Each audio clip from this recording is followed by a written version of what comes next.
220 हो 220 अनि 5 मिनट पुग्यो नि केराबारी आइपुग्यो पुग्यो सक्यो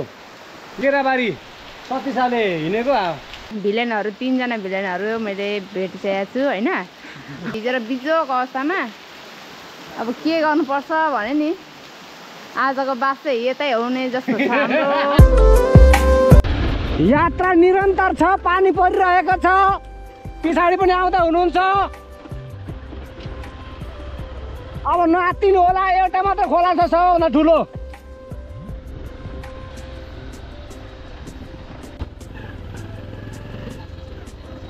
220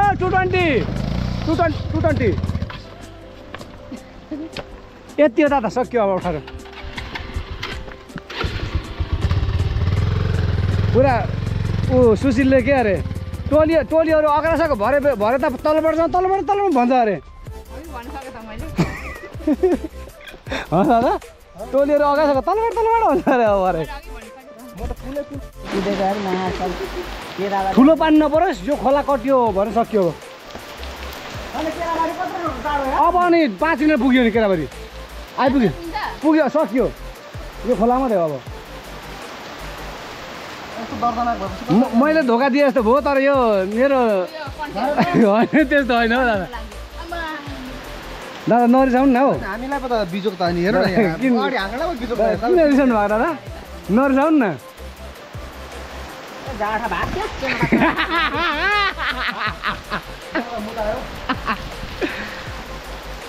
केराबारी सतीसाले हिँडेको अनि यो माथिल्लो बाटो साथीहरू हिँडेको छैन भनेर अनुभव पनि होस् भनेर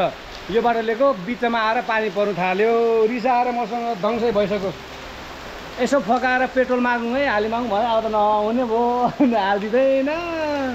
हेलो साथीहरू अहिले चाहिँ यहाँ जङ्गलमा यहाँ भिलेनहरू 3 जना भिलेनहरू मैले भेटिसकेको छु हैन ल यहाँ अहिले हामी चाहिँ पानी परेर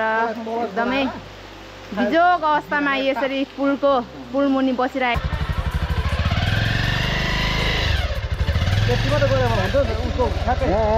पऱ्यो के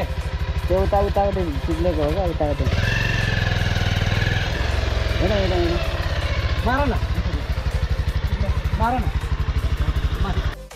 हामी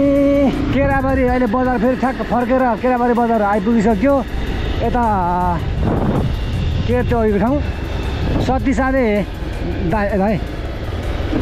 सतीसाले भन्ने ठाउँ पुगेर आइसक्यो अनि त्यता